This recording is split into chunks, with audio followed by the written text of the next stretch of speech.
Well, anyway, I'm Pat McSweeney. Welcome to DAD tuning, not dad tuning, but DAD tuning. I've been playing Irish music since I was 15 years old, so 45 years. I fell in love with everybody else's music along the way, so I have gone really hard and deep into Balkan and Ottoman and Near Eastern music. We'll do maybe a little bit of that today. My foundation is playing Irish trad. Got family full of refugees from the north and settled in California, so that's kind of my background there. California. Yeah. I don't know if you've ever been to Santa Barbara, California. It's a resort, beautiful town.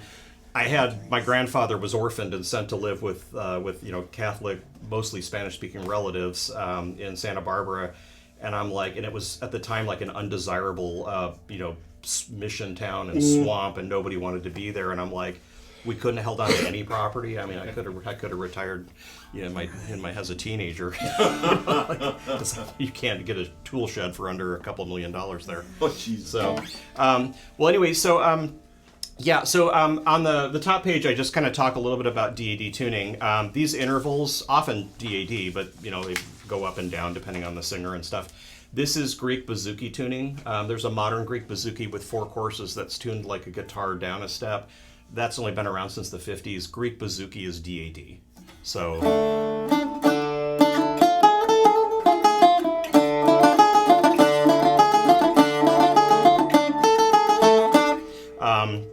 Macedonian tambura. There's an Albanian instrument. There's a lot of string instruments in the Balkans that are tuned like this. What do you call the tuning again? Once again. DAD. Okay. Yeah. Yeah. Bouzouki. Mine GDAD. Yeah, GDAD. Yeah. Yeah. Anyway. And if you're in mandola tuning, then different. And then you go into like the Eastern Levant, the bouzuk, which. The name is related to Greek bouzouki. It's a very different instrument. There's a ton of extra frets, so you can play in between the white and black keys. But that instrument has been traditional in Jordan, Syria, Lebanon, Palestine, Kurdistan. The Kurds are really that's really one of their main instruments. If you're Kurdish from like the south. So it's played there. North Africa, there's a number of different instruments that are in this basic interval tuning. You get into like Central Asia, also similarly, there's a bunch of instruments that are in this tuning. And then obviously Delta blues, I don't have a slide, but but it's it feels right. And then Appalachian cross tunings. There's a bazillion different tunings for fiddle. But yeah, I think they call it Dead Man's Tuning. It's just DDAD. So you see this everywhere, and it's just fun. So the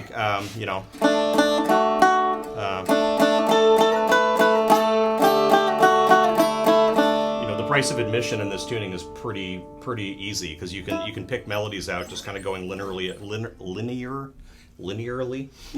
up the neck. I'm going to lose that one hopefully from my repertoire. So that's that. And then honestly, you can play Irish music.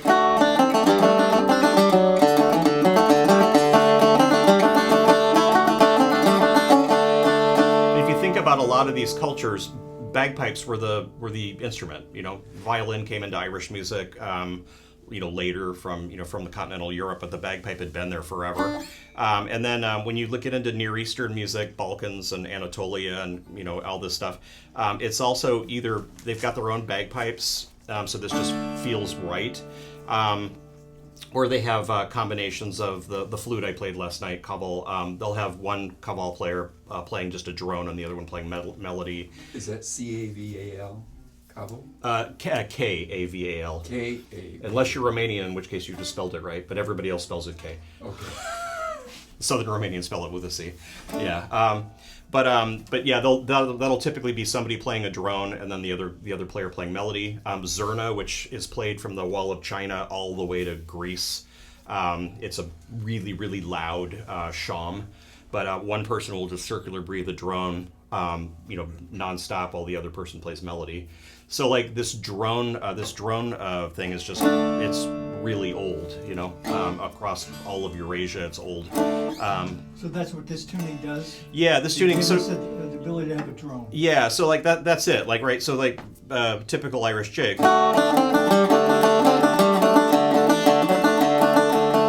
I'm just letting those ring all over the place. And if I'm playing like a Macedonian bagpipe tune,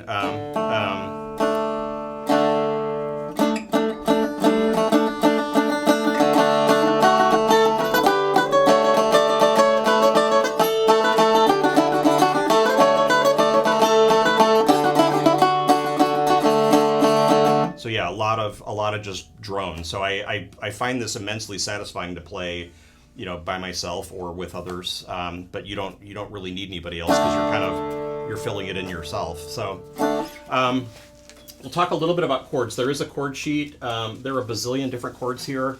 And honestly, if you look up Greek bouzouki or Irish bouzouki chords, you can probably download pages. I just did this in Excel because I'm a simple monk.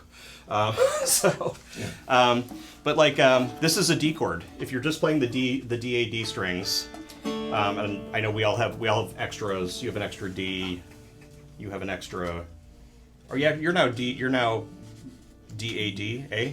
Yeah, I got 3 Ds and an A. Yeah. So yeah, but we're just gonna stick with the D-A-D part, and really more specifically the A and the D.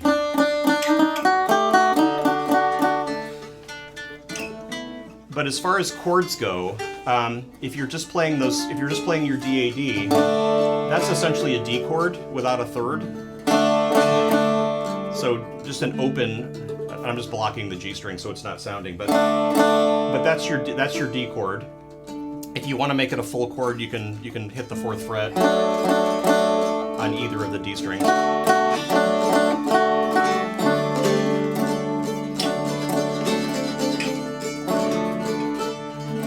So those are just basics. There's another D chord I use a lot, which is just it's 4th fret, 5th fret, 4th fret.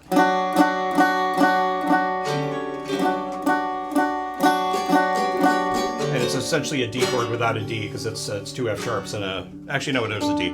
It's a D chord without an A, but so you've got a lot, and then honestly with the open D chord, if you're ever searching for a chord, well, that's an open D, so that would be an E flat, that would be an E, F sharp, G. So you can bar chord all the way up the whole neck and get any chord you want. And you can do that with a lot of these shapes. So even the D chord I play a lot is this one. A regular D chord shape. Yeah, I guess, yeah. But I mean, I can move that up. So that's an E. So, it's 4-5-4. And then if you move it up, you can if you move it up 2 frets, you suddenly have an E chord. Move it down, you have a C chord. So a lot of just movable shapes you can do. You can do anything because you're only really working with 3 strings. Working with a 6 string or frankly a mandolin, you wind up with extra notes you don't want. But this is just all kind of right there. And then my favorite G minor chord. It's a G minor chord without any G's in it, but it's just D, B flat. So I tend to use that one a lot. And it's just the first on your A string. It's the 1st fret. So you're essentially hitting D, B flat, D. And then an easy G major chord is you just move up from the B flat to the B, and you've got. You can fill it in if you want with a. But if you're messing around, this works perfectly fine. And there's usually a guitar player playing full chords, so we're adding tone color. And then let me just show one more. Let me just show you the A, because if you've got D, G, and A, you can kind of play almost everything. But this is if you're in your D, A, D, you're going to do 2nd fret, open, 2nd fret, and that's an A chord.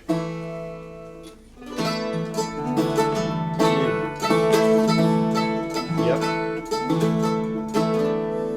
So that's a basic A chord. If you want to fill it in with a third, you can do this. But that kind of hurts, you know. So that's pretty solid. And then you can turn that into an A minor chord or a C by just doing that. So that's an A minor chord. It's also a C chord without a C.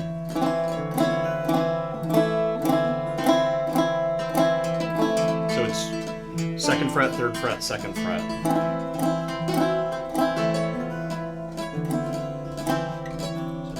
I just think it does 2-3-2 if that's helpful, but yeah, and I use this for a lot of stuff. Last night when I backed up Allison on the reel she did in her set, that was all D chords.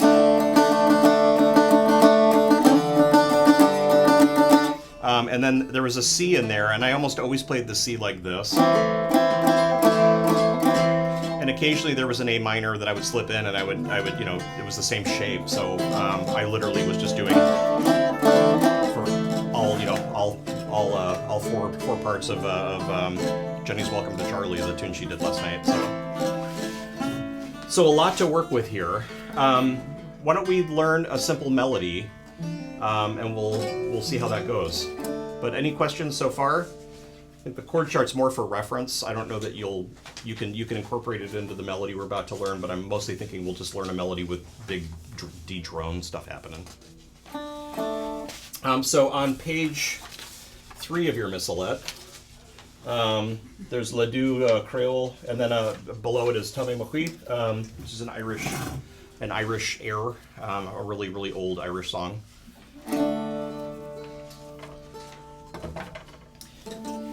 And so let's try this one. But if you're in your DAD on your treble string, whichever that is, you're going to go to the 7th fret. And if you read music and you want to read along, great. You don't have to. There's nothing going on here that's that hard. But so we're gonna just cycle through this phrase. The cool part here is the first line is a melody. The second and third line are the same melody, and the fourth line are the first melody. So you're really only learning a few short bars of stuff to get this going. So and this is in 3/4. It's waltz time. I probably could have notated it in 6. I notated it in 3. So it's waltz time. So 1, 2, 3, 1, 2, 3, 1, 2, 3, 1, 2, 3. Is everybody on the 7th fret? Yep. Okay, good. And you can just drone for now, and I'll play the melody, and then I'll bring you in.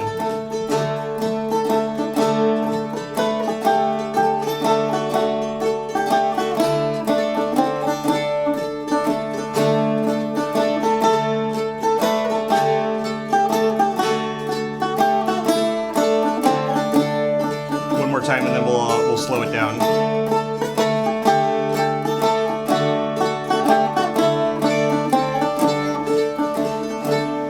Okay, so let's break that down.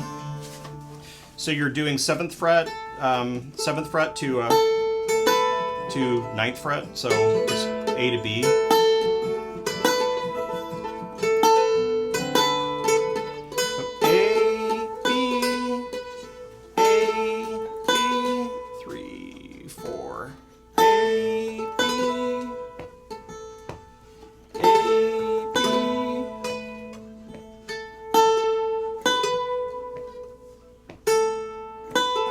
Okay. You're playing Balkan music now. It's odd time signatures.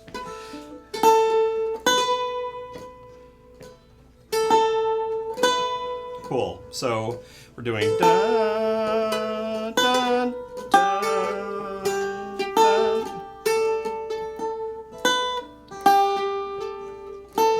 1, 2, 3. 1, 2, 3.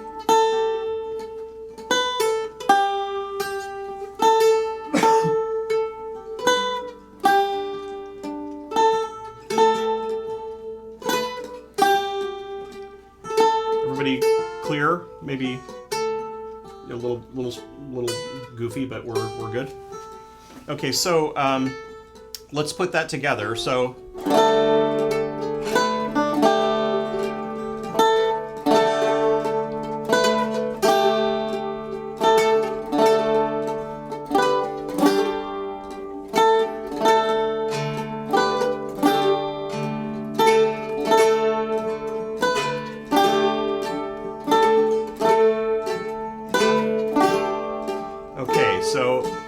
that's you've learned one quarter of a page Should we be tune. availing ourselves of the open strings as well? Yeah, I would always as much drone as you can get going. Yeah. The only real chord that's like sort of wants to be there but also works over a drone is the G. So, but it also works just playing open. You've got the tension of the A and the G, you know, of one-step interval, but it still works. It's bagpipe music, so. So we're gonna do the top line here. So we're gonna do what we just did, which is, and then we're gonna keep going.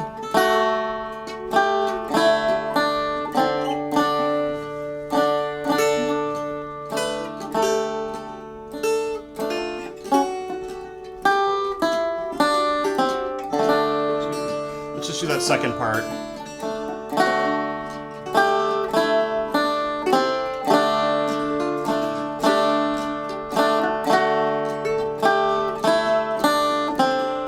The only tricky part there is we're playing the C. We're playing the C on the A string. Otherwise, everything's on that open D string. It's like the chanter of a bagpipe. You wind up on A? You wind up in the A string, then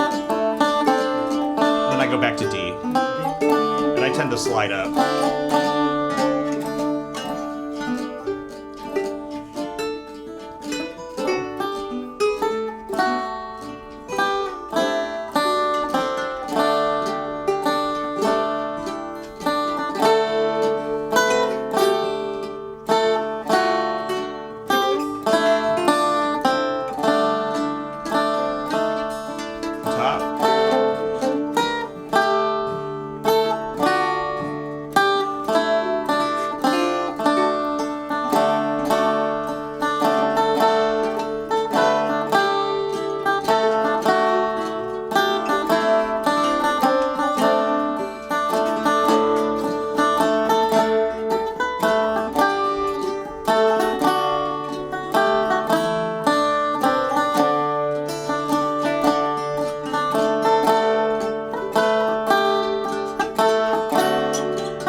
Everybody almost got that? Do you need a hand, Carol, or are you I think I'm thinking almost there? it's there. Yeah, that's okay. I think I share this every year in whatever workshop I'm teaching, but when I've gone to Balkan camp and I'm taking, you know, flute lessons from a you know, Macedonian or Bulgarian kaval player, and he's showing us these minute flicks of the finger, and I'm like, my head is just explode. I'm like, this is what I choose to use my vacation time for, is taking lessons. So I'm like, never again. And then I keep showing back. So, but yeah, it's okay not to get it. It's okay to, you know, not get this right away. So we're gonna teach you the second line, which is also the same as the third line, and the line we just learned is the same as the last line. So we're almost halfway there. So the second line is. Oh, sorry. So that might be a little intimidating, but you're just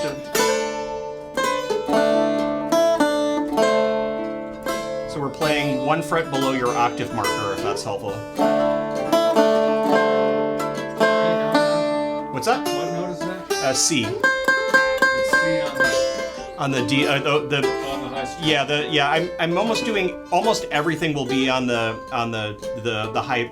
treble D string. Okay. We're using it like a bagpipe chanter has got the chanter, which is the drone, which is the melody line, and then there's usually a drone or two or more. But yeah. So let's cycle just that phrase and get used to the big jump. This tuning is very linear. I don't know what the word would be, but you're going up and down instead of across the, you know, typical here. You actually are going up a lot. So we'll just cycle that phrase.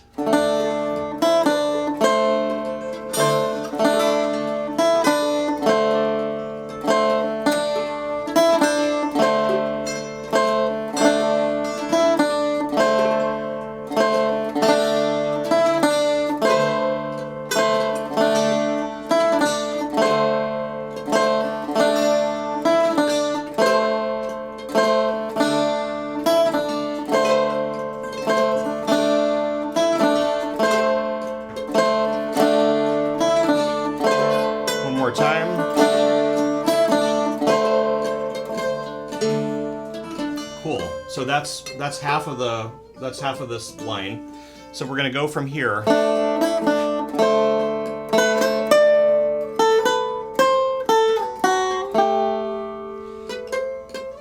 So.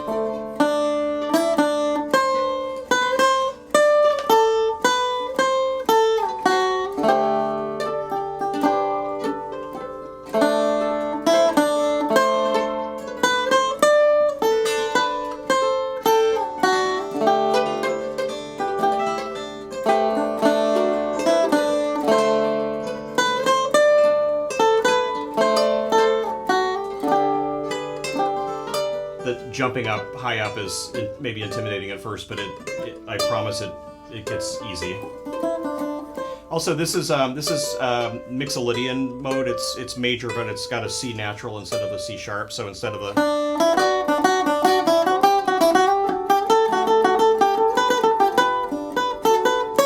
it's going.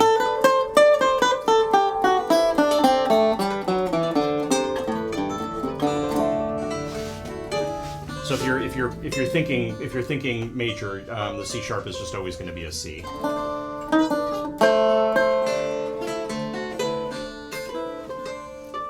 So let's cycle that, and I'll try to keep it slow, just until we get used to the jumping.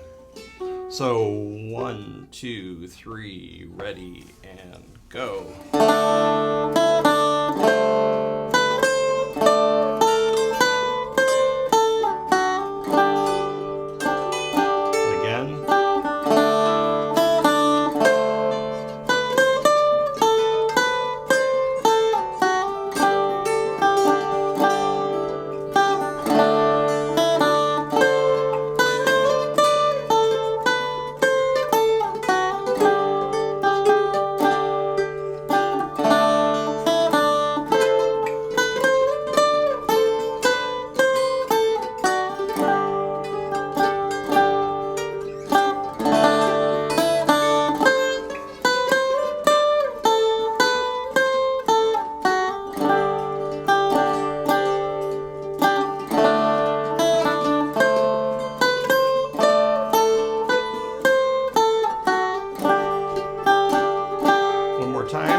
Close. What are you ending on there? What's that chord you're ending? G. And I'm just doing and actually you and I are in the same tuning. I'm leaving this open obviously because we have it. Not everybody has that. But I'm basically you could do a full bar chord, but I'm just playing the fifth fret of the A and the D higher pitch strings. Oh, okay. It's an easy G chord. Yeah.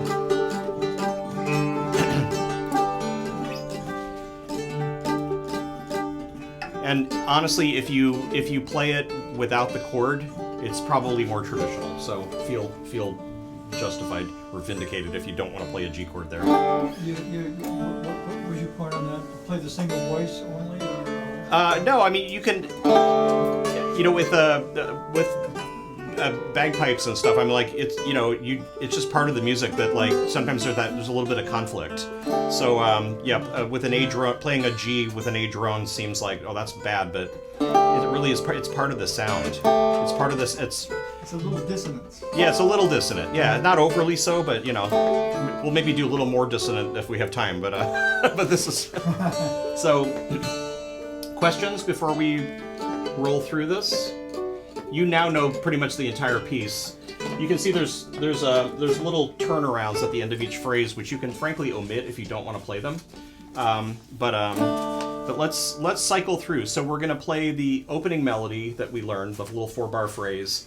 We're gonna play the part we just did twice. So that's the second line and the third line, and then the fourth line is the opening melody. So we'll cycle through that a few times, and I'll try to keep it slow and try to give you cues whenever my brain works properly. So 1, 2, 3, ready and go. Sorry. Okay. Let's try that again. Only I'll actually start with you this time. 1, 2, 3, ready, and go.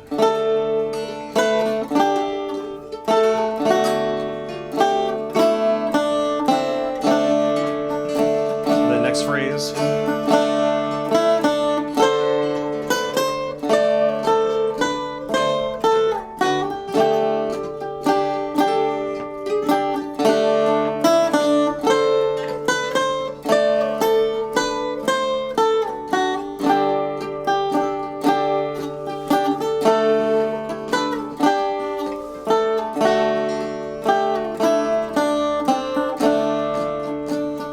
From the top.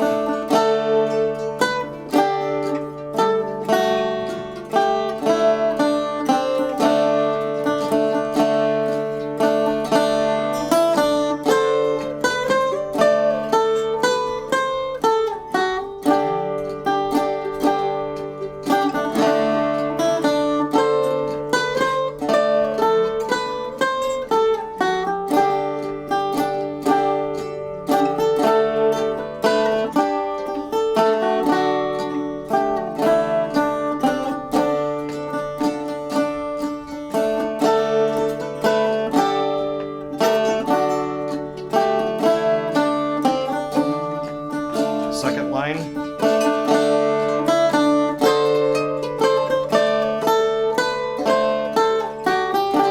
Third line, same as the second.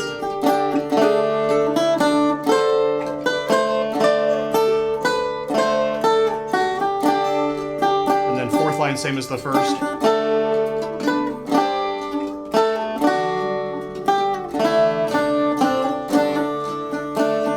One more time.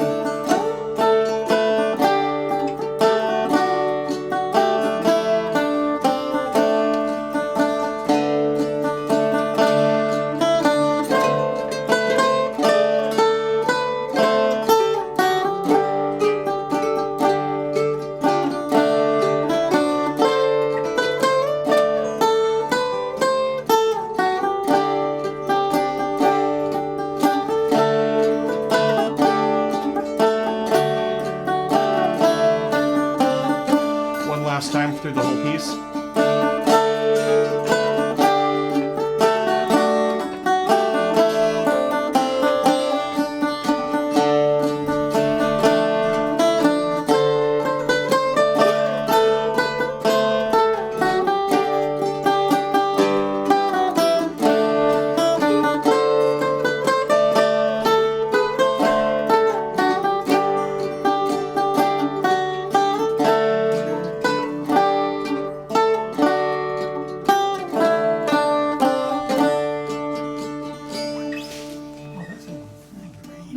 What's that? Mesmerizing. Yeah. No, I mean these are just really old Irish songs that are pretty straightforward mostly. It's an Irish tune. It's not a Middle Eastern tune. No, this is Irish. Yeah. Okay. If I played it on penny whistle, it'd maybe sound more Irish, but Black Irish. yeah. Any questions? That's great. That'll be fun to work. Well, on. I'd like to ask you something about just the way you're phrasing notes, what you're using. I see you're not sliding necessarily. What can you say about how you would phrase? Yeah. Well.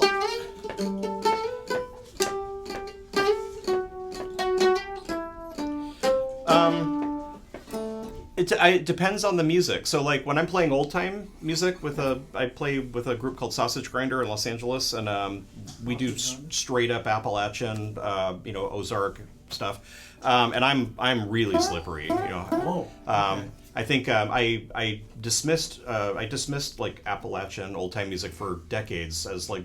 I'm like, oh, this is just like bad Irish music, and then I'm like, somewhere about 20 years ago, I'm like, oh, this is fusion's kind of a dirty word in music, but like this is like the original African European fusion. It's like all the blue notes and all the so I'm really slippery with old time. But for Irish, I mean you can do simplicity, Voice and and I'm doing a lot right there. And you don't have to play that D. That's I'm basically just taking it and it's just suddenly 3 Ds. kind of guess, I've been playing this tune for 40 years. I'm guessing like 40 years ago I didn't do that, but that's probably the old time slipping in. I don't know that we have a lot of time, but I would love to show you for East, Near Eastern stuff. I tend to use this as my tonic. It's a D, but on the 5th fret. But from here you can play. So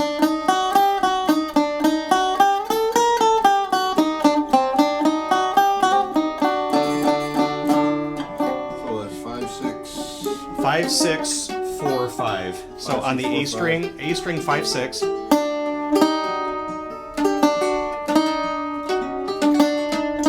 What's the scale? D, E flat.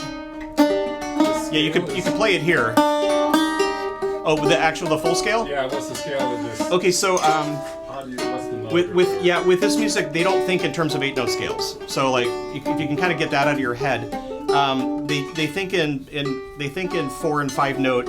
4 and 5 note. It's funny, Tim May and I had this conversation last night right here. But they think in terms of 4 and 5 note tetrachord, pentachords. So like, this is Hijaz, which is it's a 4-note scale by definition. And that's the thing. There are melodies that really don't go much beyond that. If you're improvising, it's okay to just stay on those 4 notes. So it's D, E flat, F sharp, G.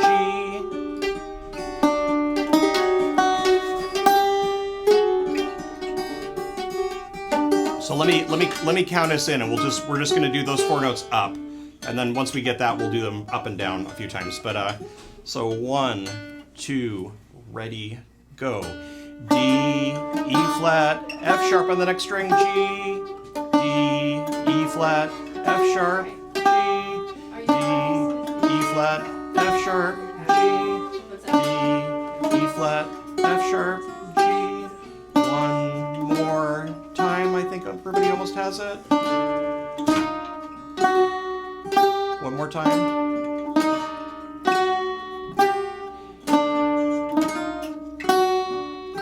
Maybe one more time. And then let's try that backwards. So on the melody string, your higher pitch D, we're just going to go G, F sharp, E flat, D, G, F sharp, E flat, G.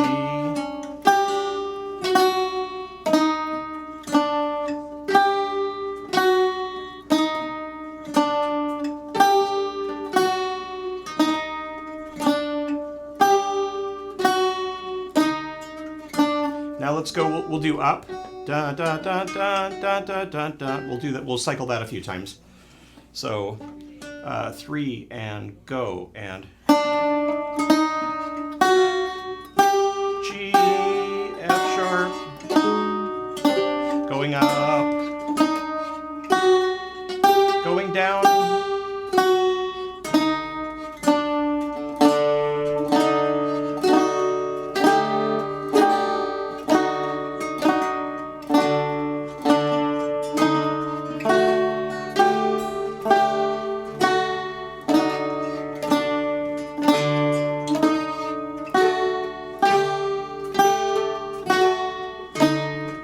Time. I feel like this is pretty solid.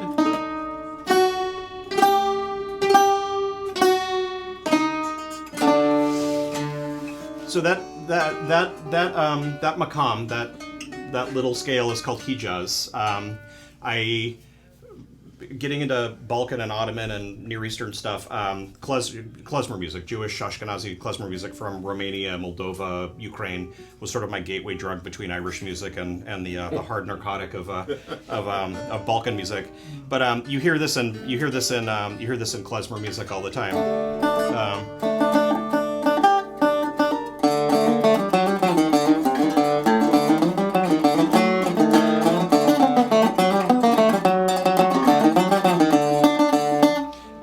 And it's in 4/4, which is very comfortable for most of Westerners. But then like this is just, you find this all over the Arab world, the Persian world, the Turkish world, and then the Greeks and Albanians, and everybody contributed as much as they got. So like when we talk about Turkish classical music, I usually use the term Ottoman because some of the greatest composers were Armenians and Greeks and others.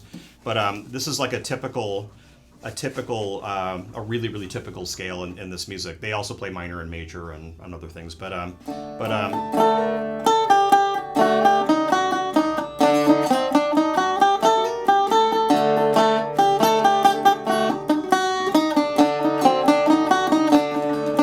That went a little above the 4-note scale, but like only.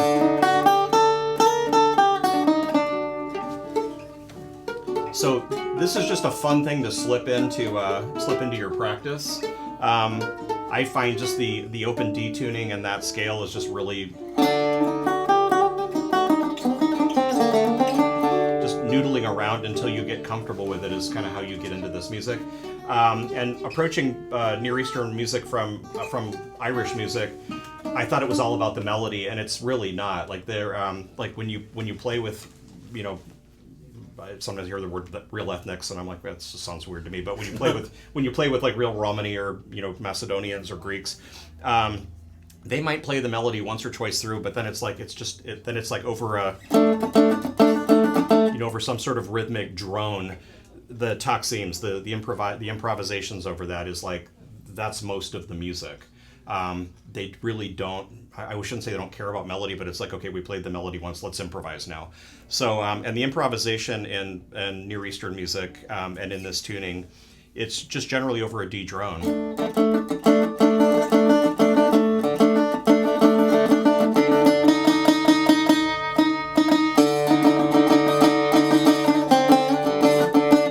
That's 3 notes. Like you can say so much in 3 notes.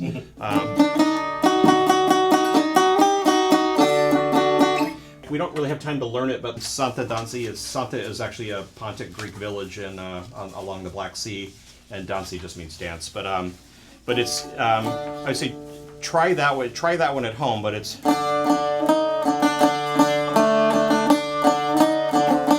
that's the one, yeah. It's pretty much just what we were doing, and then the B part is.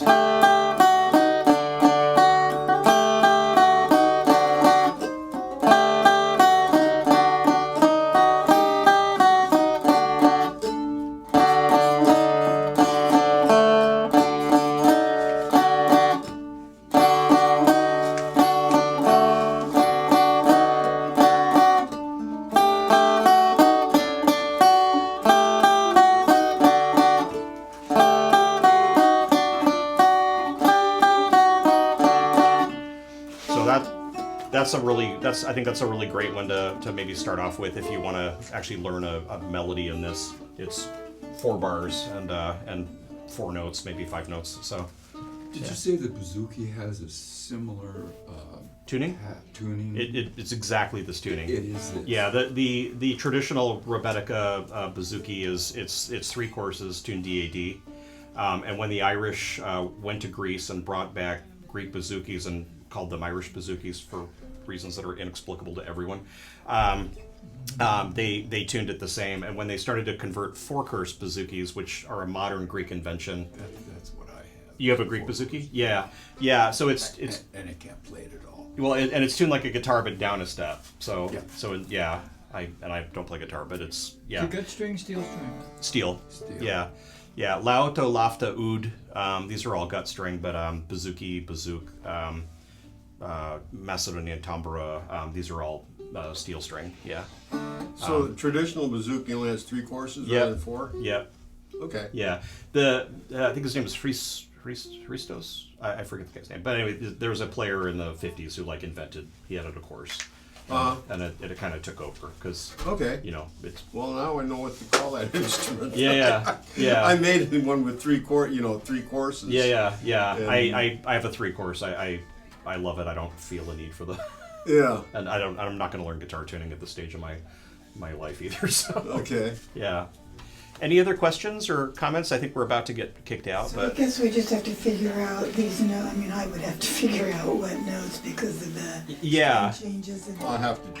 and you can play all this music in mandolin and mandola tunings. You can play it in guitar tuning. Yeah.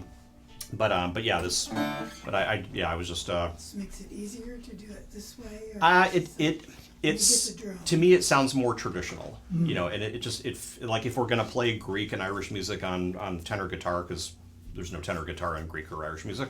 I mean, there is now because we just spent an hour together. But yeah, if you want to get that sound, like that is the sound. And then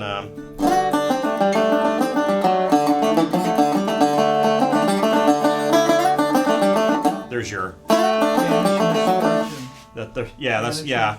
But we were asking about slides. I definitely yeah. I Is there a also resource that you could find this stuff with tab? I'm sure there is. Yeah, I would I don't know if I have the patience to yeah. go through tab. No, I totally get it. Yeah, no, I would try googling Greek bouzouki tab and Irish bouzouki tab. Okay. I don't know if there's going to be a lot of Greek bouzouki tab out there, but Irish Yeah. bouzouki tab, that's you're gonna drown. There's so much out there. Is there? Okay. Yeah. Sorry, that sounded like a threat. That was not a threat. No. But there's no. I mean, Irish bouzouki is like so prolific. You're gonna find a ton there, I think. Now, what are they tuning for? ADAD? Is that a common tuning in Well, I mean, I often do it here too. It's common in old time music. ADAD? Yeah. And then you're now in. I just started playing Lofta this year, which is like it's hard to not only want to play Lofta all the time, but it's got.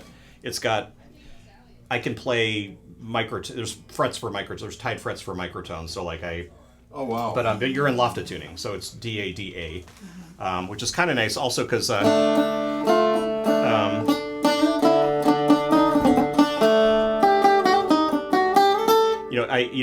you can actually when you start getting high up here, you can actually just jump to the A string and not have to navigate so high. So you might actually find that pleasant. So They call that Lofta tuning, huh? the instrument's called Lofta. Yeah. Okay. Yeah. It's a little. It looks like a small oud. Yeah. And it's got tight frets. Okay. And it's got a lot of tight frets. All right. I'm like, I thought I'm not gonna be able to learn this, and it just felt right. But when you want to play like